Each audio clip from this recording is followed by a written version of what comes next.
자, 고구려 가겠습니다. 첫 번째 성립. 자, 사람 보시죠. 가끔 우리 사료를 제시하는 부분이 나오기 때문에 같이 보겠습니다. 햇빛을 받아 주몽을 낳으니 이때가 개년. 골격이 특이하고 우는 소리 컸다. 또한 컸다. 처음에는 알을 낳으니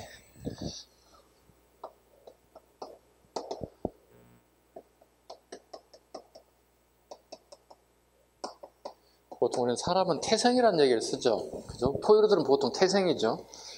근데 조류들이 보통 난생이잖아요. 뭘 얘기할까요? 이 사람 훗날 이제 왕이 되잖아요. 그죠? 요걸 표현하고 싶어요. 나는 너희들과 좀 달라. 그래서 내가 너희들을 지배할 수밖에 없어. 정통성을 얘기하고 싶은 거예요. 네. 자, 알을 낳으니 보느니 모두 놀라 임금은 불길하다고 이거 어찌 될꼬 말 우리에 던져두니 모든 말이 밟지 않고 깊은 산에 버렸더니 온갖 짐승들이 지켜준다. 그냥 지금 말 그대로 읽게 되면 되게 쓴웃음이 나오죠. 이게 뭐야 이게, 그죠? 하지만 이때는 난생사라가 되게 어떤 건국자들이 되게 많이 붙어있는 이유가 여기 있습니다. 내가 너희들과 좀 다르다는 것을 보여주고 싶어하는 것들입니다.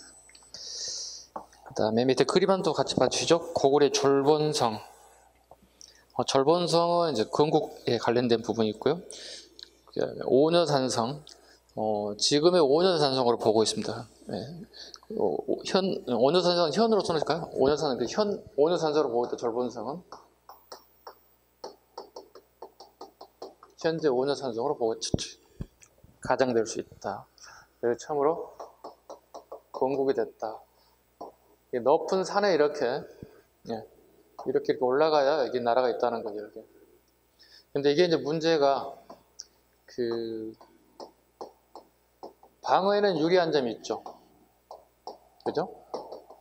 방어는 유리한 점이 있지만 생활에 있어서는 되게 불편함이 존재하죠.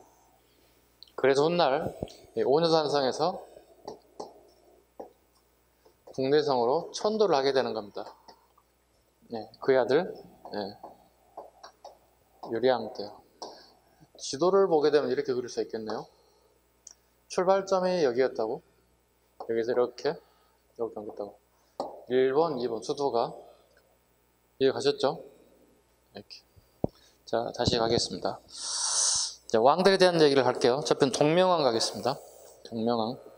고주몽 또는 추모왕이라고 불린다. 고주몽 또는 추모왕이라고 불린다. 여기서 말하는 주몽은 사람 이름이기도 하지만 학을 잘 써는 사람들이 붙이는 명칭이라고 보시면 되겠고요. 졸본에서 건국을, 졸본 여기입니다. 그리고 국내성으로 이렇게 나중에 천도하게 됩니다. 이렇게. 자, 졸본에서 건국을 하게 되었다. 기원전 37년. 대략 우리가 지금 현재 2100년, 2021년이죠. 대략 한 2050년 정도 됐겠네요. 우리 역사 고구려 출발전으로는 한 2000년 전에. 정복활동 비류국, 행인국, 부곡조 등을 정복하였다. 동명왕 시기. 동명왕의 가장 중요한 부분은 졸본에 관련된 부분만 꼭 별표를 안 해주시기 바랍니다. 그 다음에 유리왕 가죠. 유리왕 가겠습니다. 부여와 관계가 악화되었다. 왜냐하면 부여가 여기거든요. 부여가 여기 있어요. 이렇게. 주몽이 정치적 왕위 계승권에 관련된 부분이 아마 다툼이 있을 거로 추측할 수 있습니다. 결과 주몽이 남하하게 됐고 고구려라는 나라를 여기다 만들었다. 그럼 부여와 관계는 되게 사이가 안 좋을 수밖에 없다는 겁니다. 왕위 다툼이 밀렸기 때문에 두 개의 나라, 즉 훗날 부여가 멸망할 때까지 고구려와 관계는 되게 악화됩니다. 대신에 부여와 중국에 있는 여러 나라들 관계는 되게 우호적입니다. 같은 민족끼리 사이가 좋아야 되는데도 불구하고 달라졌죠. 생각해 보시면 그렇죠. 이렇게 예를 들어서 설명을 합니다. 우리나라와 미국은 한미동맹이 맺어져 있죠. 그죠? 근데 무역량도 되게 많고, 그 다음에 유사시에 군사동맹 맺어서 우리나라의 국방에 대한 부분을 좀 더 튼튼하게 하고 만들고 있죠. 자, 이렇게 볼까요? 미국과 북한이 전쟁이 나서 쳐봐요. 예를 들어서 가정 한번 해보자고요. 원치 않지만. 그럼 우리는 어떻게 액션을 취할 것인가? 같은 민족이니까 북한을 도울 것 같아? 동맹관계에 미국을 도울 것 같아? 여러분 생각은? 당연히 미국 도울 거 아니야.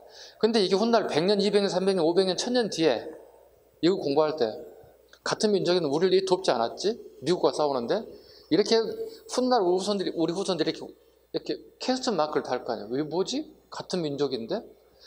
여기에 이런 취지로 보시면 돼요. 같은 민족이라도 돕는 거 아니잖아요. 봐, 우리 고구려백 신라 시대 같은 민족이면 치열하게 싸웠잖아요. 삼국을 통일하잖아요. 네. 이데올로기라는 것들 때문에 끊임없이 싸울 수밖에 없습니다. 그 시기나 이 시기는 거의 같아요. 자, 부여의 관계가 악화되었다. 도읍을 졸본해서 국내선을 천도했다. 이게 가장 많이 나왔죠, 현재까지. 근데 갑작스럽게 올해 그 동그라미 3비쪽 토벌이고 하나 더 추가해요. 4번 이렇게 적어놔. 4번. 유리왕 때 항조가가 이제 우리 나오죠. 우리 국어 시간에도 나올 거예요. 항조가가. 이번 2021년도 기출 적어놓습니다.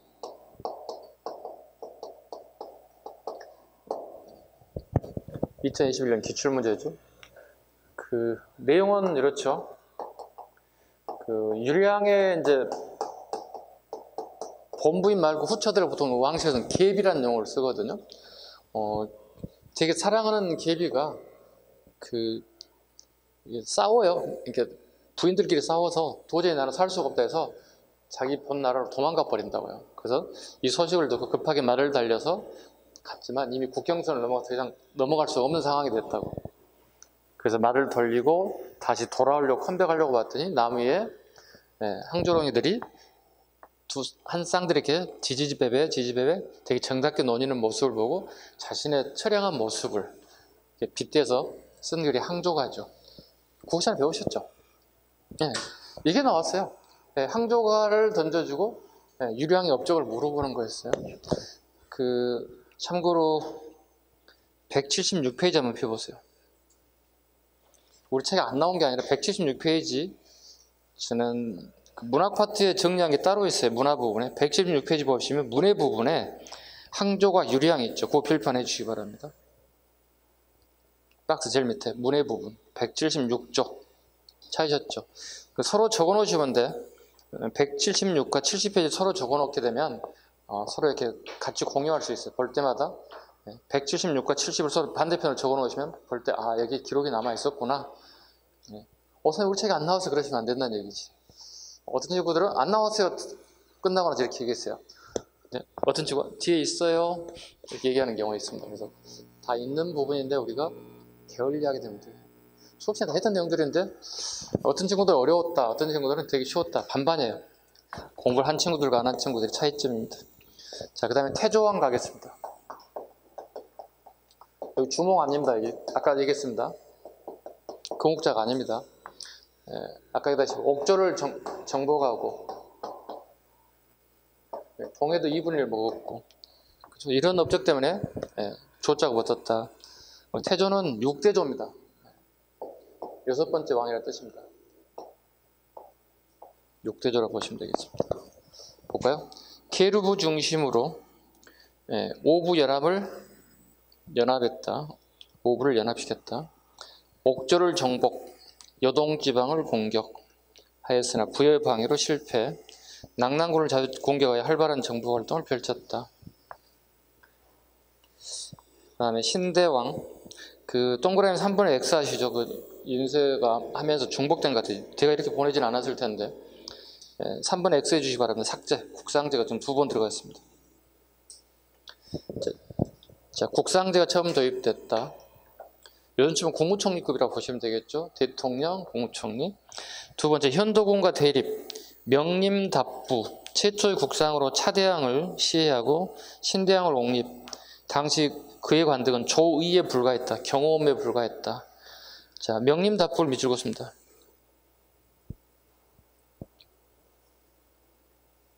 명림답부. 명림답부를 밑줄 그으라는 이유는요.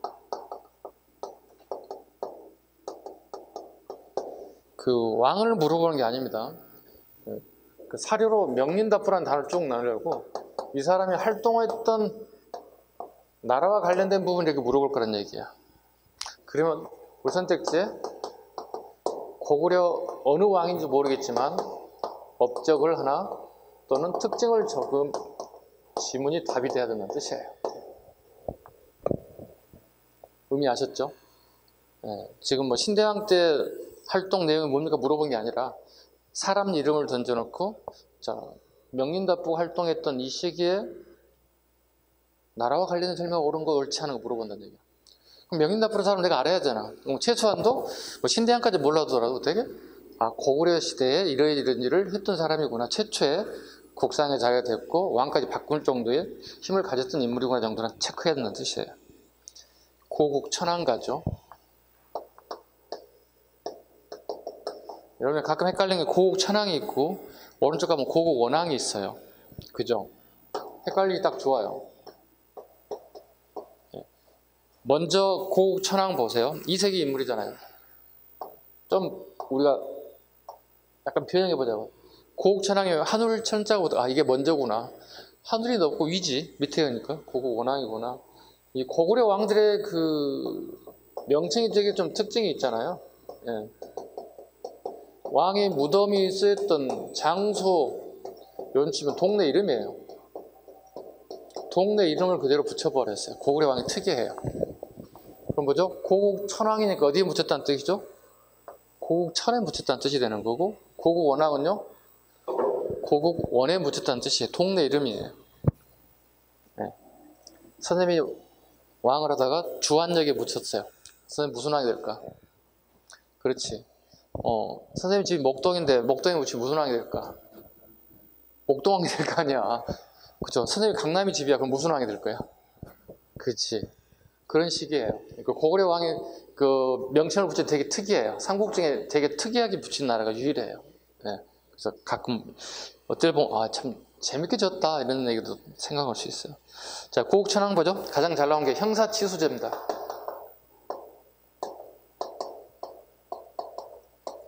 형이 죽었다.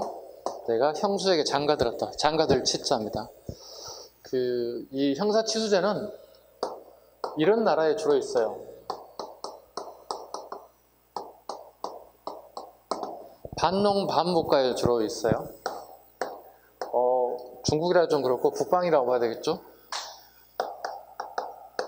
북방 민족에는 흉노족. 그 다음에 우리나라는 이 나라들이 전부 다 반농 반목 국가들이에요. 반은 농사짓고 반은 목축업 그런 사람들이에요. 여기에 가장 큰 중요한 점은 뭐냐면 노동력을 유지하는 게 중요해요. 자, 형이 죽어서 형수가 이제 가부가 돼버렸잖아. 그지?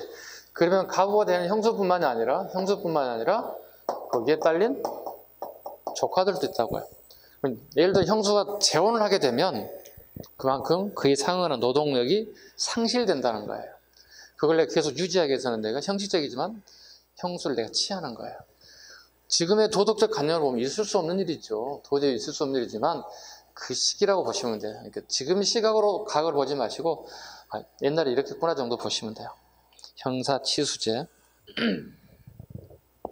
자, 읽어보겠습니다. 우씨 왕후와 둘째 동생 연우와 결혼하게 되었다. 자주 설명을 했던 부분인데요. 고국천 왕이 병이 들어있었어요. 이미 지병이 있었어요. 그래서 언제 죽을지 몰라요. 그래서 또 문제는 고국천 왕이 자식이 없었기 때문에 문제가 되는 거예요. 자식이 있었다면 당연히 자식이 왕이 계승하면 문제가 없잖아요. 그래서 그 부인이 우시성을 가진 우시 부인이에요. 우시 부인이 자기 남편이 언제 죽을지 모르고 걱정거렸는데 자기 시동생이 3명이었다고. 첫째, 둘째, 셋째가 이렇게 있었다고. 그래서 왕이 죽자 궁궐문을 다 걸어 잠궈요. 그리고 새벽녘에 조용히 나가서 첫째 시동생을 만났는데 되게 시크했어요. 무슨 일이에요? 새벽 2시에 와봐요. 잠자다 말고 나오면 형들 뭔 일이에요? 이렇게 했을 거 아니에요. 잠자다 말고 뭔 짓이야? 그래서 뭔 일이에요? 지나다 들렸어요. 아니 시동생이 2시에 왔으면 뭔가가 있을 거 아니야. 2시에 오는 사람이 미친놈이 어디 있어? 남 다 잠자는 시간에 그 민폐지. 뭔가 무슨 일이 이렇게 급하게 물어봤으면 되는데 그냥 시크하게 해버린 거예요. 둘째는 어떻게 해요? 아니 형수님 무슨 일 있어요? 빨리 들어오세요. 빨리 들어오세요. 새벽 시간에. 왜 어떤 일 있어요? 진아들 무슨 진아들 오세요. 빨리 들어오세요. 그래서 마주하고 봤더니 이런 얘기를 합니다. 형님 전하께서 몸이 매우 불편하신데 앞으로 돌아가시면 자식 도움도 어떻게 하면 좋겠어요? 이렇게 걱정돼 죽겠다고 이렇게 잠이 안 와서 왔다고 얘기하는 거예요. 아니 무슨 걱정하시냐고 형수님. 형수님이 계시는데 형수님이 하시면 되지 않냐고. 그래요? 되게 반기죠. 그래요? 그러면 전후 사정을 얘기해요. 왜냐면 남편이 이미 죽었어요. 죽어서 새벽녘에 온 거예요. 그 대안을 마련하기 위해서. 그래서 빨리 의복을 정지하시고 나갑시다 해서 바로 궁궐로 들어가게 돼요. 그리고 새벽이 되자 왕의 죽음을 선포해요. 선포하고 난 다음에 바로 새로운 왕은 둘째 시동생인 이 사람이 왕이 됐습니다. 연우가 왕이 됐습니다. 이렇게 얘기하는 거예요. 왕이 된 거예요. 그럼 첫 번째는 어떻게 할까요? 난리 났겠죠. 무슨 짓이야 그랬겠지. 이거 내 자리야. 여기 가서 막 궁궐 앞에 막 시위한다고. 셋째를 불러요. 야 첫째 형 가서 내쫓아야 되겠다 해서 셋째가 첫째 형을 갖다 몰아내게 돼요. 그리고 나중에 약간의 죄책감이 있어서 셋째가 마지막에 자결해 버려요. 그래서 연우가 왕이 됐어요. 자, 요게 사료로 나올 거 대비해서 꼭 하셔야 됩니다. 그리고 산성왕에 등극하게 되었습니다. 연우가 결국 결혼해 산성왕이 된 거예요. 문제는 우시 부인이 이렇게 왔잖아요. 우시 부인과 시동생이 사는 거잖아요. 근데 여기도 마찬가지로 뭐가 없어요? 자식이 없어요. 문제잖아요. 근데 다행인 것은 산상 재임식에 제사 지내는 행사가 있는데 이때 꼭 우리 옛날 제사상에 꼭 올라야 될 게 돼지 머리예요. 지금도 가끔씩 올리는 거 보이는데 전통시장, 재래시장 같은 거 가면 돼지 머리 막 놓여서 파는 게 가끔 보거든요. 근데 돼지를 잡아서 이제 올리는 건데 마침 돼지 잡아서 올리려고 했던 그 돼지가 탈출을 하게 됐어요. 그래서 병사들이 돼지를 쫓다가 어느 마을에 들어갔어요. 그 어느 마을에 가서 돼지를 잡았는데 병사들이 잡은 게 아니라 그쪽에 살고 있는 이 여인이 돼지를 딱 잡았어요. 그래서 딱 잡고 주는 거죠. 이거 잡으러 오신 거예요? 가져가세요. 딱 준 거지. 그래서 제사를 못 지낼 수 있는 형편인데 그 여인의 도움을 통해서 다행히 무사히 제사를 지내게 될 수 있었어요. 그래서 왕 입장에 되게 고마움을 표시하기 위해서 내가 한번 찾아가 봐야 되겠다. 그 여인을. 그 여인이 보통 이제 마을 이름이 주통천이라고 하거든요. 주통천의 여인을 한번 만나야 되겠다. 그래서 산상왕이 찾아가요. 고맙게 인사하려고. 갔더니 미스 코리아가 딱 있는 거예요. 너무 이쁜 여인이었던 것 같아요. 그래서 문제는 여기서 그냥 오면 되는데 여기서 하룻밤을 지냈나 봐요. 그래서 여기 이제 이 여인이 임신을 하게 됐어요. 그래서 누가 열받았을 것 같아요? 왕 시켜준 우시부인이 열받았을 거 아니야. 아니 이 새끼가 말이야 왕까지 시켜줬더니 어디 딴짓이 바람을 피워 이렇게 됐을 거 아니에요. 그래서 암살단을 파견해서 주통천에 이 여인을 죽이려고 보내는 거예요. 그래서 이 여인이 죽기 일보 직전에 이렇게 얘기하죠. 나를 죽일 수 있는 거 상관이 없다. 근데 내 뱃속에는 왕자가 잉태되어 있다. 이렇게 얘기해요. 근데 왕자인지 왕자가 아닌지 어떻게 아는지 모르겠지만 그렇게 얘기해요. 암살단이들 입장에서도 되게 껄끄럽지. 그렇잖아요. 그 여인을 죽이는 건 문제 없을 수도 있어요. 암살단이니까. 근데 나중에 후환이 두렵잖아요. 실제로 왕자가 잉태되어 있다는 사실이 발각되면 어떻게 되죠? 왕을 이해한 것 같아요. 그것은. 그잖아요. 왕의 자식을 죽이는 거잖아요. 태어나지는 않았지만 어찌됐든 간에 문제가 복잡해지는 거예요. 그래서 다시 와서 보고를 하죠. 실은 이렇게 갔는데 이런 일이 참아 죽일 수가 없습니다. 답답하지. 그래서 우시부인이 또 현명한 선택을 하죠. 이 여인을 불러들이죠. 이렇게. 불러들이죠. 왜? 멀리 있으면 불편한 거야. 내가 가까이 놓고 괴롭히겠다는 생각을 하는 것이. 그 궁궐에 데려와서 어떻게 보살피는 게 아니라 되게 괴롭혀요. 온갖 짓을 만행을 저질러요. 그래서 그 만행을 뚫고 나중에 진짜 출산인데 왕자였어요.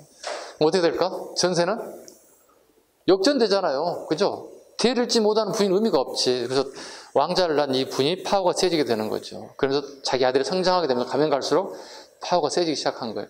그 아들이, 주통천의 아들이 그 유명한 동천왕이에요. 되게 뛰어난 왕이 탄생하게 됐어요. 자, 오른쪽에 보겠습니다.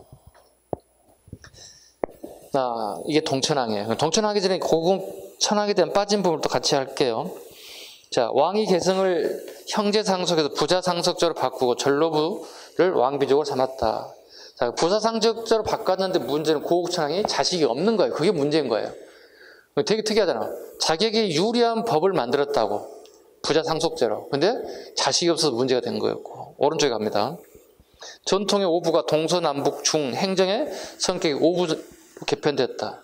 그러니까 부족 개념에서 행정의 개념으로 바뀌었다는 의미를 가지고 있는 거고. 네 번째, 진대법 앞에서 별표합니다. 진대법 을파소의 건의에 따라 빈민구제를 시켰다.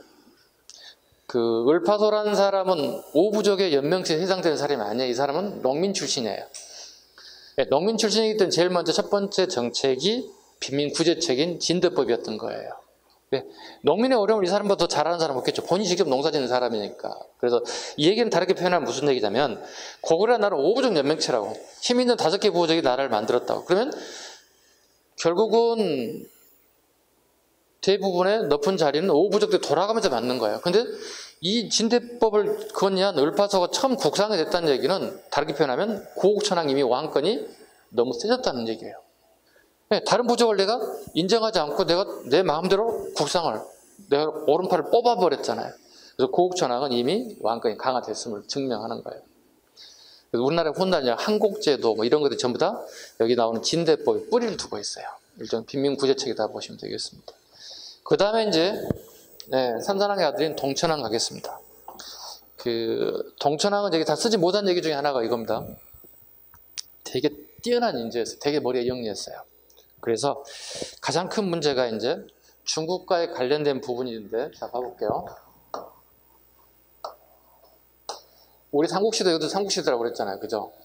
무슨 문제가 있냐면 여기 이 나라, 총나라, 오나라예요. 근데 우리 알다시피 한반도 남부에는 한사군이 주둔하고 있다고. 즉 예전 여기 이초고가 다르기 전에 한나라가 우리나라를 이만조선을 멸망시키고 여기에 한사군을 설치했다고. 그럼 지금 현재 고구려의 영토는 여기라고, 이 지역이라고. 한반도를 빼앗겨버렸다고. 아까 졸본에서 이렇게 국내선을 옮겼다고 그랬잖아요. 그럼 이 지역이 지금 현재 고구려의 영토란 얘기예요. 그렇다면 얘들이 생존하기 위해서 부여와 중국이라는 나라와 지금 현재 샌드위치되어 있다고, 솔직히 얘기해서. 그럼 얘들이 생존하기 위한 방법은 옛 고구려의 영토를 회복하는 게 급선무예요. 급선무예요. 이 정책을 뭐라고 하냐면 다물정책이라 불러요. 이런 좀 어려운 시험에 막 나올 거예요. 그리고 얘네들의 군 이름을 다물군이라 불렀어요. 그래서 고구려 군 이름이 다물군이에요. 다물군이에요. 훗날 우리가 나라를 빼앗기고 난 다음에, 일본의 나라를 빼앗기고 난 다음에 중국에다가 김창순이 만든 군대 독립군 이름도 다물군이에요. 훗날 또 나올 거예요. 다물군이라는 유래가 나라를 다시 찾기 위한 부대의 이름이 됐던 거예요. 그러면 우리 고전 영토를 해보고자 하는 얘기는 여기서부터 여기까지예요. 요서부터 요서, 요동, 우리 한반도 북부 간도지가 다 우리 거거든요. 그렇다면 이걸 몰아내야 된다는 얘기거든요. 얘들을 갖다가. 얘들을 몰아내는 방법은 여기에요. 이게 서안평이에요. 왜냐하면 서안평은 교통의 요지예요. 즉 한이 멸망하고 난 다음에 이 나라로부터 이렇게 군사적, 경제적 서포트가 계속 이루어지고 있는 동네가 서안평이라는 곳이에요. 서안평이라는 곳이에요. 그렇다면 고구려 왕 입장에서 본다면 이 서안평을 먼저 점령해야 된다는 뜻이에요. 그래서 서안평을 갖다가 점령하게 된다는 뜻이에요. 누가요? 그런데 실패하게 됐어요. 동천왕은 실패하게 됐어요. 참고로 이때 북이와 동천왕은 초기에는 사이가 되게 좋아요. 그래서 이 나라의 문화를 엄청나게 많이 수입해요. 동천왕 시기에 고구려의 문화가 엄청나게 융성해집니다. 왜? 우적 관계를 취하고 있으니. 근데 동천왕은 머릿속에는 딴 생각하고 있었던 거예요. 우리 힘을, 국력을 모아서 힘을 파워를 길어서 훗날 분명히 내가 이걸 치겠다는 거죠. 그래서 사안평을 기습 공격해요. 이때 우리가 성공하느냐? 틀려요. 보겠습니다. 동천왕 보겠습니다. 산상의 아들 이초고의 대립관계를 이용하여 오와 수교하여. 오가 여기 있잖아요. 자, 봐봐. 항상 제가 이런 얘기합니다. 우리의 적은 어디죠? 이 나라죠. 고구려의 적은. 우리의 적의 적은 오나라죠. 우리 적의 적은 아군이 되는 거예요. 그래서 오나라와 고구려가 수교를 맺는 거예요. 우리 적의 적은 아군이라는 단어를 꼭 기억하시기 바랍니다. 오와 수교하여 이를 견제하였다. 근데 여기다가 이를 붙이면 안 된다고. 우리 선택지 문제. 고구려는 이를 견제하기 위해서 촉과 수교를 맺었다. 맞아요, 틀려? 틀리는 거야. 그러니까 애우면 안 된다는 얘기지. 아, 이초고항에서 아, 우리 적의 적은 여기구나. 이렇게 하셔야 된다는 얘기. 말 장난에 넘어가면 안 돼요, 다. 두 번째, 서안평 선제공격. 서안평 현재 단둥지역 여기죠. 압록강 건너 지금의 북한의 중국과 통교하는 그 단둥지역을 선제공격. 그런데 이때 이나라 장수 유주자사. 유주는 오늘날의 북경 근처입니다. 유주자사 강금의 공격으로 한도성이 함락.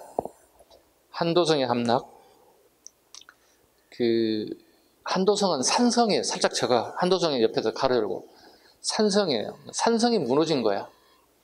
그럼 고구려는 평지성이 있고 산성이 있어요. 그러니까 평상시에는 평지에 성을 쌓고 궁궐 생활을 하는 거고 유사시 전쟁이라면 산 위로 올라가는 거야. 장기전을 펼치겠다. 그런데 그 장기전을 펼치면서 한도성마저 무너져 버렸다는 거죠. 고구려 최대 위기가 온 거지. 한도성이 함락되었으나 미루와 유의 분전으로 위기를 넘겼고 한도성이 파괴되어 247년 평양성, 지금의 평양이 아니고 현 중국의 지안으로 일시천도하기도 하였습니다. 이때 봤을 때 유주자사 강공이라는 자사가 나오죠. 이때 부여는 어떻게 했을까? 부여는 고구려를 도왔을까요? 안 도왔을까요? 돕지 않습니다. 이 나라의 부여는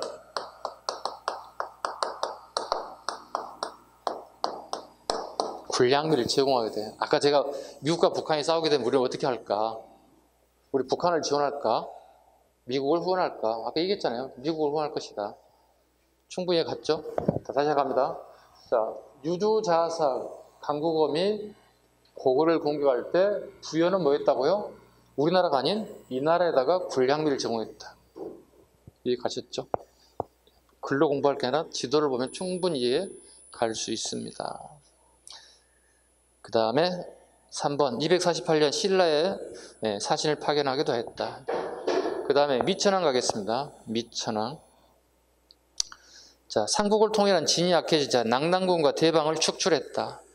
자, 밑줄 긋습니다. 낙랑과 대방 축출입니다. 시험에 가장 잘 나오죠. 낙랑과 대방을 축출했다는 얘기 여기에요. 여기는 서안평을 점령했다는 뜻이에요. 서안평 점령 밑줄 긋습니다. 네. 동천왕은 실패했는데 미천왕은 서안평을 공격에 성공했죠. 무슨 작전이 있을 것 같아요? 무슨 작전이 있을 것 같아요? 뭐 대답해봐. 작전 몰라? 선생님 알고 있는데? 아주 쉬운데? 외우기 좋게끔 만들었어요. 미친 듯이 공격했어요. 다른 거 없어요. 그래서 미천왕이에요. 서안평을 점령하시는 작전은 미친 듯이 공격해서 점령했다. 미천왕입니다. 외우시란 얘기입니다. 그렇게 살짝. 그 다음에요. 고조 내 땅을 회복하였다. 네. 그 밑에다 가로 열고 여기 뭐라요? 다물정책 적어놓으면 돼요. 이 고조선의 영토를 회복했다. 다물정책에 성공했다는 거예요. 네. 다물정책에 성공했다.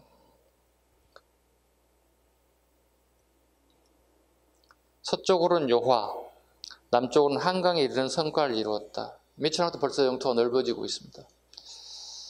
미천왕의 이름은 을불이나 이게 사료로 나올 때가 되는 작년부터 계속 나온다고 하는데 작년에 안 나왔거든. 올해도 안 나오고 그럼 내년에 가능성이 있다고 봐야 됩니다. 사료로. 미천왕의 이름은 을불이다. 서천왕의 아들 고추가 돌고의 아들로 봉상왕의 폭정으로 큰아빠가 폭정으로 아버지를 죽이고 조카인 을불이 도망쳤어요. 네, 살아야지. 그리고 도망치고 난 다음에 할 일은 뭐냐면 신분을 속이는 거예요. 그래서 살아야 되기 때문에 머슴살이, 남의 집 머슴살이라는 걸 여러분 잘 모르겠죠? 그러니까 남의 집에 일을 해주고 농사 일을 해주고 거기서 먹고 자고 하는 사람이 머슴이라고 부른다고. 머슴살이 하고 그 다음에 소금 장사를 하였다. 이 소금 장사는 좀 다르게 해석돼야 됩니다. 왜냐하면 이 시대에 가장 비싸게 팔리는 고급스러운 물품 중에 하나가 소금이에요. 지금처럼 우리가 언제든지 소금을 구해서만 먹을 수 있는 시절이 아니에요. 그래서 소금 장사라고 하는 것은 되게 돈을 잘 벌 수 있는 장사를 한 거예요. 소금 장사를 하였으며 국상 창조리 역신으로 왕에 등광했다. 창조림 줄였습니다. 창조리는 사람 이름입니다. 동네 이름 아니에요. 창조리의 역신의 우로, 다르게 표현하면 창조리의 쿠데타라고 적으면 돼요. 역신이란 말은 쿠데타, 요즘 말로 치면 쿠데타를 일으켜서 이 사람을 왕으로 등극시켰다. 그래서 미천왕이 됐다. 본인의 신분을 속여 아마 3번 정도 계속 찾아갑니다. 왜냐하면 왕이 너무 폭정을 하니까 국상이 야 예전 왕의 지금 현재 왕의 조카를 찾아야 되겠다. 찾아 나가죠. 소문 듣고 찾아갔어요. 누구를? 을부를 찾아갔다고. 왕자님이시죠? 이렇게 물어보는 거예요. 죄송한데 저 왕자가 아닌데요? 잘못 보셨는데요? 맞는데 하고 돌아갔어요. 두 번째 또 옵니다. 진짜 왕자님인데 알고 왔는데 왕자님이시죠? 이 사람 이상하네. 아니라니까요. 저 머슴살이에요. 그리고 소금 장사하는 사람이에요. 참나. 탁시찜 때 왜? 창조를 아직 믿을 수가 없는 거예요. 나를 자보다 죽이려고 하는 사람인지 진짜인지 구분이 안 되는 거예요. 왜? 정세를 알 수가 없잖아요. 지금 머슴살이하고 소금 장사는 어떻게 정치를 어떻게 알겠어요? 마지막에는 이제 진짜 또 찾아와요. 왕자님 맞으시죠? 사실은 제가 쿠데타를 하려고 합니다. 그래서 지금 현재 왕이 너무 폭정을 해서 세금을 너무 강하게 걷고 백성들이 힘들고 그래서 도저히 살 수가 없습니다. 그래서 제가 몰아내고 당신을 왕으로 옹립하려고 합니다. 진짜로 제 뜻을 받아주십시오. 그래서 그때 진심을 파악하고 그래 맞아요 이렇게 얘기해요. 그리고 데리고 가요. 그리고 역모를 쿠데타를 통해서 드디어 을불이 왕이 됐어요. 이게 을불 신화예요. 그러니까 머슴살이 소금 장사 나오면 미천왕입니다. 아셨죠? 그 다음에 창조리라는 단어가 나오도 마찬가지. 사료 나올 때 되게 쉬운 요소이기도 해요. 좀만 공부하면 돼요. 근데 이번 아까 얘기했다시피 유리왕 때 항조가가 나와가지고 되게 황당했어요. 황당은 했지만 야 수준을 왜 이렇게 냈지? 그래서 이번 국가직 지방시험이 좀 수준이 떨어졌어. 그래서 합격생들 점수가 95, 100이에요 다. 내년에도 이 정도 수준이 나온다면 여러분 어떻게 해요? 합격할 수준에 가려면 무조건 몇 점 나와야 되는 거예요? 95, 100이 나와야 돼요. 95, 100이 나와야 돼요. 자, 이어서 가겠습니다. 고국 원왕 보시죠. 고국 원왕. 미천왕의 아들이고요. 그 고국 원왕은 좀 힘든 시기를 보내는 왕입니다. 전현의 선비족 모용왕이 침략하여 한도성이 함락돼 또 한도성이 또 무너졌어요. 아까 산성이라고 그랬잖아요. 한도성이 무너졌다는 얘기는 국내성도 평지성도 무너졌다는 뜻이에요. 항우와 태우 백성 5만 명이 잡혀갔다. 자기 어머니, 자기 와이프, 백성 5만 명 플러스에 자기 아버지 미천왕의 시신도 떠놓으세요. 살짝 적어놔. 아버지 미천왕의 시신도 탈취해 갔어요. 야, 이 쉬운 일이 아니죠. 이게 우리나라 사람들, 우리 부모님 누군가 여기도 난리가 나는데 부모님 시신을 탈취해 가면 이건 전쟁이죠. 책의 이기죠. 그 다음에 두 번째 더 이기가 또 왔습니다. 백제 근초강의 공격으로 371년 고국원왕이 전사가 됐습니다. 이 고국원왕은 되게 불운의 아이콘이죠. 어떻게 보면. 자, 보시면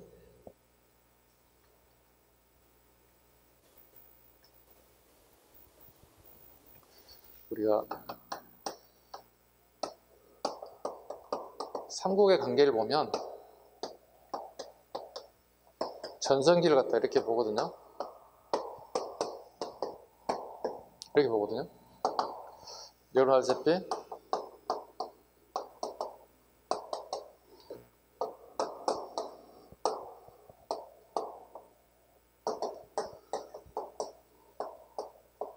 이때 백제의 근초왕은 최고의 전성기를 맺은 왕인데 하필 이때 고구려의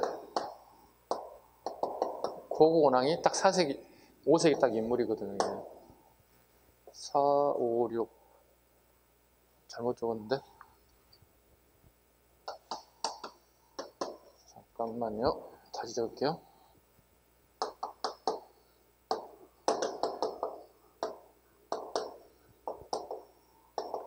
이렇게 암기하시면 돼요. 백고신 4, 5, 6 이렇게.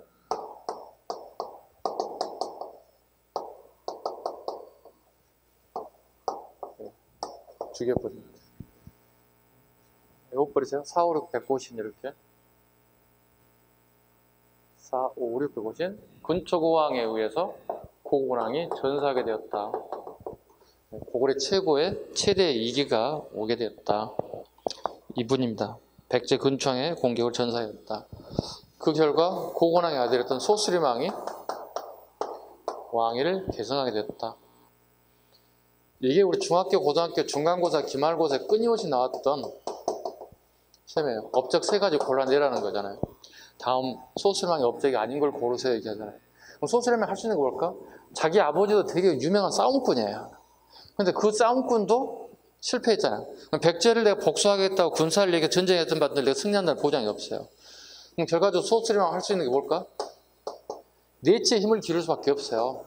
밖으로 내가 힘을 쓸 수 있는 상황이 안 된다는 얘기지. 내치는.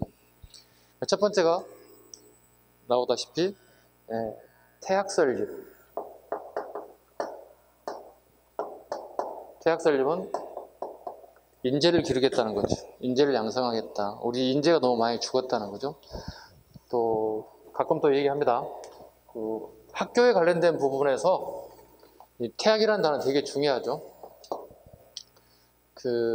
이건 우리가 처음 만든 게 아니고 중국의 한무제가 처음 세운 학교예요. 한무제가. 왜? 인재를 양성하겠다는 뜻이에요. 그러면 다르게 표현하면 소수림왕은 내가 왕권이 약하다는 의미를 가지고 있어요. 그리고 나는 한무제를 롤모델로 담고 싶다는 의미를 가지고 있어요. 되게 중요해요. 그래서 되게 밋밋하게 외우시면 안 돼요. 그래서 훗날 신라 경덕왕 때도 국학을 태학감이라고 명칭을 바꿔요. 그럼 마찬가지로 경덕왕도 왕권이 강하다는 얘기. 이 사람도 뭐예요 그러면? 이 사람을 담고 싶다는 의미를 가지고 있어요. 이렇게 해야 공부가 되는 겁니다. 무조건 외우시면 안 돼요. 그래서 첫 번째 소수림왕의 왕권 강화책 내치를 첫 번째 인재를 양성했다. 태학입니다.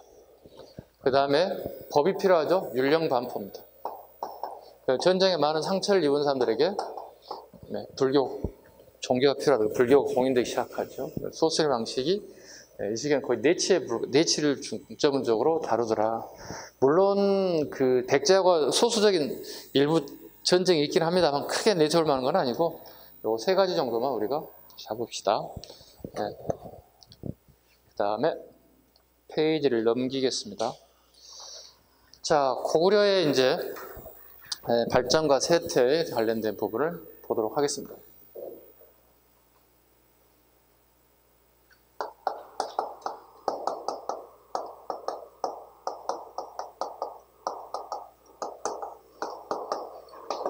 고구려 최고 전성기 어디가 있습니까? 여기 5세기가 최고 전성기입니다. 4, 5, 6, 190 외워버리세요. 아셨죠? 이건 암기사항이에요. 최고 전성기는 4, 5, 6, 190 4세기, 5세기, 6세기 최대 전성기 백제 고구려. 자, 고구려 최고 전성기 뭐야? 강추대왕하고 장수왕. 이거 거꾸로 얘기하시면 안 돼. 아버지와 아들이 바뀌면 안 돼요. 광장. 보통 우리가 도시에 가면 1호 광장, 2호 광장, 옛날에 이런 표현을 많이 썼거든요. 광장. 강제당 하나 보겠습니다, 먼저. 대부분 아까 고구려왕들은 자기가 죽고 난 다음에 묻힌 동네 이름을 보통 왕으로 썼는데, 이 사람 말 그대로 땅을 되게 넓혔다는 뜻을 가지고 있는 왕입니다. 보겠습니다. 첫 번째, 남쪽으로 백제 이래성을 공격, 임진강, 한강까지 진출했다. 오늘날 경기도 파주, 그 다음에 고양, 그 다음에 한강까지 다 점령하게 되었다. 서쪽으로는 선비족의 후연을 격파해 요동 지역을 확보하게 되었다. 요동에 동그라미 쳐주기 바랍니다. 요동에 확보하게 되었다. 요서까지는 가지 못했습니다. 그래서 함정이 되게 많이 나올 거예요. 요동에 동그라미 쳐주기, 요서 X 쳐주기, 여기다 위로 올려서 요서 X 적으시 바랍니다. 북쪽으로는 숙신, 여진이죠. 여진, 거란을 숙신,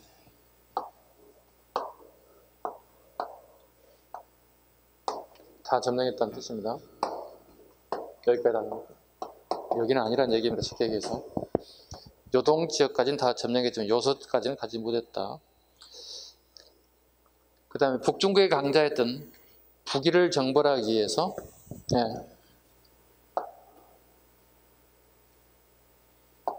여기가 북위, 그다음에 여기가 송, 나라와 나라 이렇게 경계가 되어 있다. 강제수장이 여기를 공격 준비 중에 사망했다. 처음에는 뭐라 나올 거야? 우리 보통 강제수장은 땅을 넓히는 하니까 웬만한 거 다 넓혔을 거야 생각하다 보니까 그래, 강제수장 다 맞겠지 하고 다 오 하면 안 된다는 뜻이에요. 북위까지 공격했다. 강제수장이 아니었다는 거, 사망했다는 거 기억하셔야 합니다. 그 다음에 그의 아들, 그럼 장수왕의 대의 정책은 뭘까? 아버지처럼 북위를 공격할까? 아니, 북위를 공격하다가 아버지가 죽어서 어떻게 원수를 갚겠다고 전쟁을 일으킬 수 있겠지. 근데 준비 중에 전쟁도 못하고 돌아가셔 버렸잖아요. 굳이 내가 전쟁에 나서 위험을 초래할 수는 없잖아요. 그래서 아버지가 좀 다른 정책을 펼쳐요. 어떻게 펼치느냐? 북위를 견제할 목적으로 장수왕은 국내성에서 평양으로 천도를 하게 돼요. 그리고 송의 군사력을 증강시켜줘요. 그래야만이 북위가 우리 적은 아군이 될 수 있어요. 그럼 장수왕은 이렇게 수도를 천도해요. 물론 백제와 신라가 비밀 조약을 맺었기 때문에 한강을 지킬 목적으로 천도하는 목적도 있어요. 그리고 북방 외교 정책에서 북위를 견제할 목적으로 송에게, 자 봐봐, 대동강에서 군사 물자를 싣고 서해안 타고 쭉 내려온다고. 여기 군산 앞바다에서 하루 쉰다고. 쭉 내려서 여기 흑산도에 하루 쉰다고. 그리고 송에다가 배를 이용해서 군사 물자에 있던 가장 중요한 게 말이죠, 옛날에는. 그죠? 지금의 말이 그런 기능이 아니죠. 말이라든가 그 다음에 군수 물자들을 갖다가 여기에 수출해 주는 거예요. 그럼 결과 송의 군사력이 증강되고 북위를 견제할 수 있는 기능을 만들어준 게 장수왕이에요.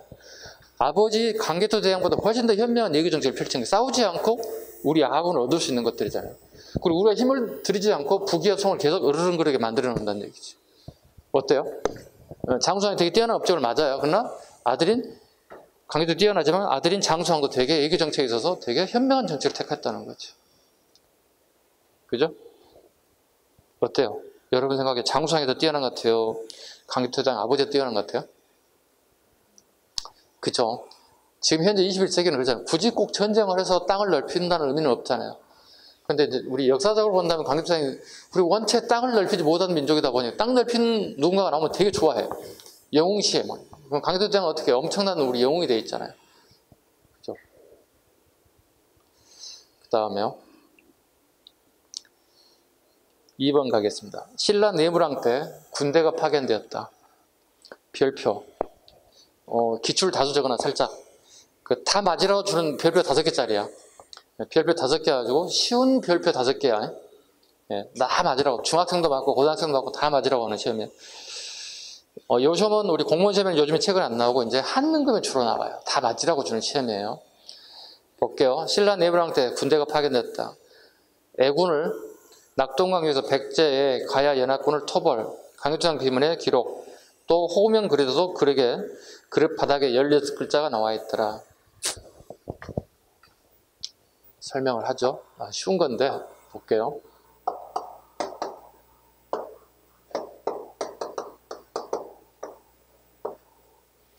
자, 이 세 개 나라가 힘을 합쳐요.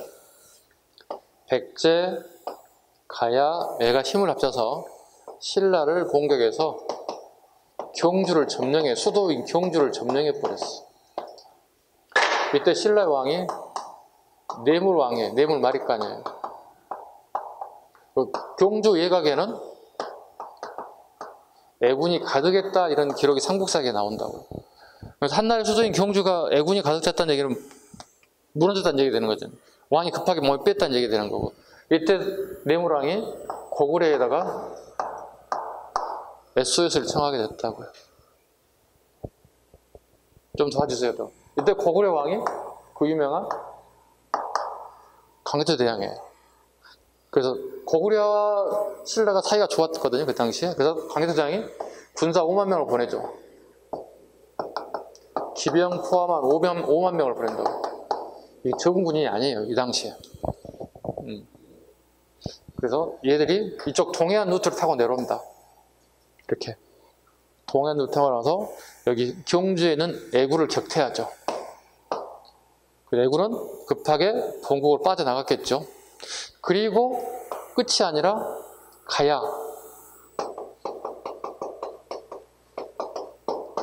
오늘날 경상남도 김해시죠. 근강 가야 지역까지 남하하게 됐어요. 강초장 군이 5만 명이. 그 말로만 듣도 어마어마한 군인들이 산전수전 공정 다 겪었던 애들이 내려오는 거예요. 전쟁의 경험 되게 많은 애들이 내려오는 거예요. 결과적으로 근강가해가 고구려군의 발국부에 꼽힐 수밖에 없었어요. 그 결과가입니다. 결과. 근강가해는 세약의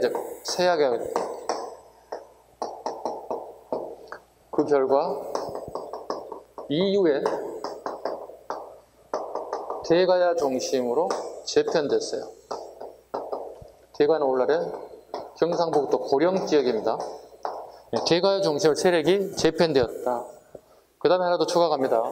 경주에 있는 애군들 다 몰아냈다고 그랬죠. 그리고 난 다음에 경주 외곽에 고구려군이 주둔하게 됐어요.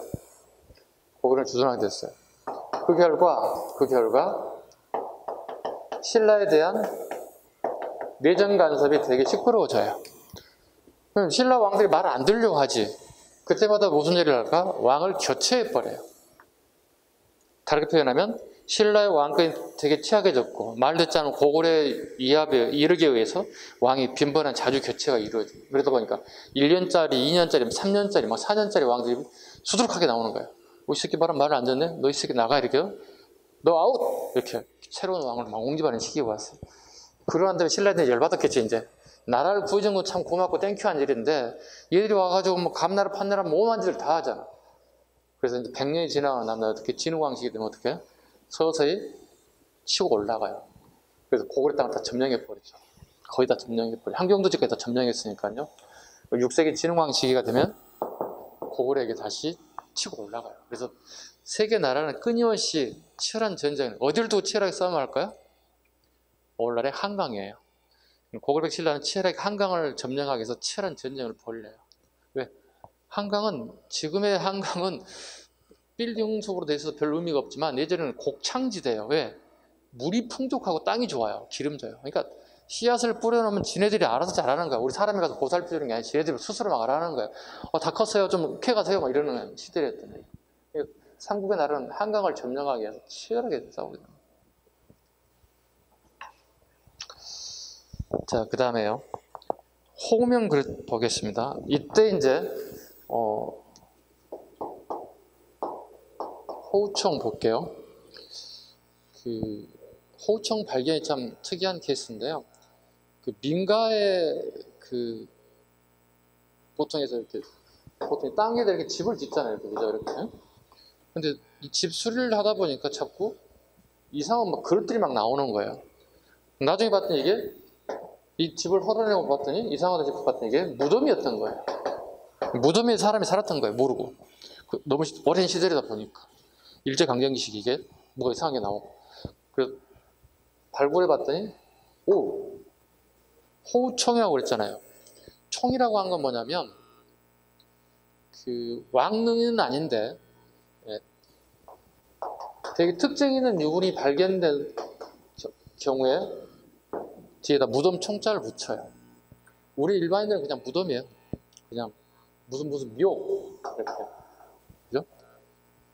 그 다음에 능자는 왕릉을 얘기할 때 능자를 붙이는 거고 특별한 유물이나 요적이 나왔을 때는 총, 그 다음에 우리 보통 일반인들 그냥 무덤, 묘 이렇게 표현한 거예요. 그래서 세 가지로 구분해. 무덤은 능, 총, 묘 이렇게. 네. 여러분 어디 붙일 것 같습니까? 죽으면? 능에 붙인다고요? 왕이 되고 싶어요? 괜찮아요. 하셔도 돼요. 네, 누구는 하라고 정해져 있으니까 누구는 할 수 있죠. 여러분 젊은데 뭐라도 다 할 수 있죠. 자, 유물이 발견됐기 때문에 호우청이라 불러요. 그게 이제 이런 무덤 안에 발견된 것 중에 하나가 이거예요. 술잔이에요. 네. 여기 여기에 글자가 나와 있다고. 이게 강개토대왕 비문에 나온 글씨체가 똑같아요. 그래서 고구려에서 만들었다는 사실을 알게 됐죠. 그래서 여기에 쓰인 것들은 글자가 이렇게 되죠. 북강상, 강개토지, 호태왕, 호우십이라는 단어가 들어가 있죠. 이렇게 술잔에 이 밑에 바닥에 써져 있는 거예요. 강개토대왕에 대한 업적을 얘기하고 있고, 호우십은 그냥 글자 숫자를 맞추기 위해서 한자 10자를 적어놓은 거고, 호라는 것은 이걸 얘기하거든요. 그래서 어떤 왕족이나 귀족 누군가 귀한 인사가 무덤에 묻혔다는 뜻이 되겠죠. 그리고 강개토대왕이 하사한 술잔에다 술을 따르고 제를 올리고 끝나고 난 다음에 무덤 안에다 같이 묻었고 무덤을 만들었다. 나중에 파봤더니 이런 게 발견됐다. 그래서 이 무덤을 뭐라고 할 것인가? 누군지 모른다고 이게. 누구 무덤인지. 김씨가 묻혀는 이씨가 묻혀는 박씨가 묻혀는 누군지 모른다는 얘기지. 그렇다면 여기 특징 있는 유물을 하나 선택하는 거예요. 그래서 호우가 발견됐기 이 무덤을 호우총이라 하자 이렇게 되는 거예요. 그래서 호우총을 통해서도 강개토대왕의 이력이 신라에까지 미쳤음을 정확하게 전달하고 있다. 그래서 이것도 마찬가지예요. 별표 5개인 쉬운 문제. 다 맞아주는 문제. 강개토대왕 비문 보겠습니다. 자, 강개토대왕 비문 보겠습니다. 강개토대왕은 자기 아들 장수왕이 세웠습니다. 네. 볼게요. 영락이라는 연어를 사용했다. 이게 최초 연어라고 얘기합니다. 우리나라 최초 연어입니다. 연어를 사용했다는 얘기는 우리 알다시피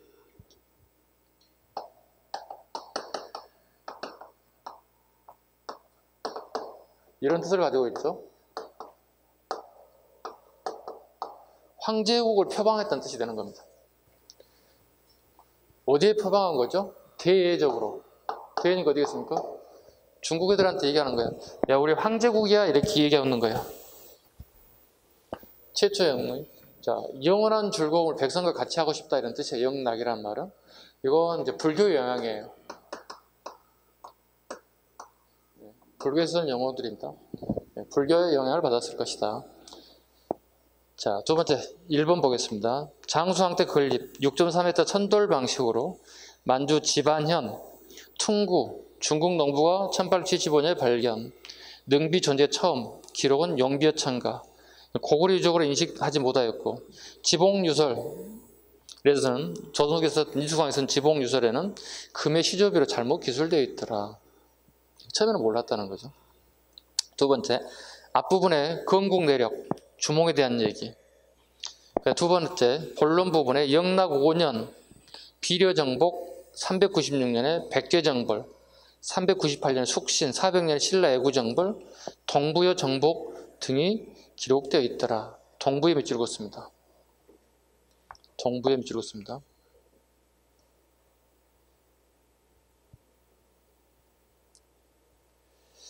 오른쪽에 문자명 아버지가 한다. 문자명 아버지 봐주시 바랍니다. 문자명 왕 때 첫 번째 업적이 북부여 복석입니다.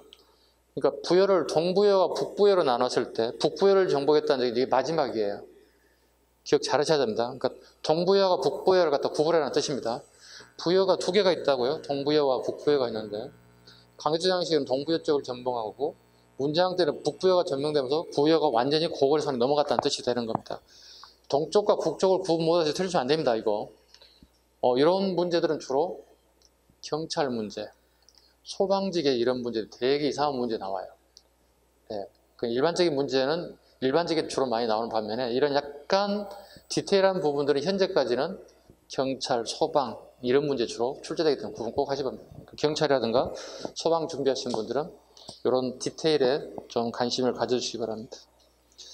그 다음에 대급본 끝부분 무덤을 지키는 묘직인 수묘인 묘를 지키는 330호를 배치 예국인 동원에 관련된 기록이 있다. 아버지 무덤을 330호를 지정해서 매일 쓸고 닦겠다는 얘기예요. 330호면 자기 집에 부부와 아이가 1명 정도 있다 하더라도 집마다 3명씩 정도가 매일 쓸고 닦았다는 얘기예요. 그러면 990명이면 대략 한 1000명 정도가 아버지 무덤을 매일 쓸고 닦았다는 얘기예요. 예. 그게 이제 강개토대왕 능으로 추정되는 게 태왕능이에요. 그 다음에 장수왕릉으로 추정된 게 알다시피 장군청이거든요. 근데 아버지 묘는 되게 수명이 많아서 잘 관리할 것 같다 생각했는데 이건 반파됐어. 되게 많이 무너져 버렸어요. 이건 그나마 잘 지켜지고 있어요. 잘 지켜지고 있어요. 되게 특이한 케이스예요. 아버지 수명에는 1000명 정도 배치했는데 자기 것은 안 나오거든, 기록이. 그 장수왕 후손들이 잘 지켰을 거라 보는데 이건 거의 반파됐어요. 이게 우리 땅에 있었다면 어떻게 우리 다 복구시켰을 거야. 왜? 장군청이 그대로 남아있기 때문에 그대로 똑같이 만들었을 거야. 중국 놈들이 있다 보니까 이거 태양능을 그냥 반파된 데 그대로 놔두고 가끔 사진 보면 열받는 경우가 있어요. 중국 놈 새끼들이 관광한답시고 태양능 무덤 위로 막 올라가는 거야, 이렇게. 여러분 성묘할 때 무덤 올라갑니까, 위에? 자기 조상들이 올라가면 막 밟아요? 아니잖아요. 술 따라서 음식 들고 절하고 오잖아요, 보통. 또 꽃을 꽂아주는 이렇게 행위를 하잖아요. 어떻게 무덤 위를 밟고 다녀, 중국 놈 새끼 이렇게. 말이 안 되는 거지. 좀 약간 아쉬운 부분 중에 하나가 강제장능의 관리가 좀 미비하다. 아쉬운 점입니다. 중국에 한번. 그 다음에 A서체로 1800회자가 기록되고 현재는 1400자 정도 판독이 가능하다. 여기까지 잠시 쉬어가겠습니다.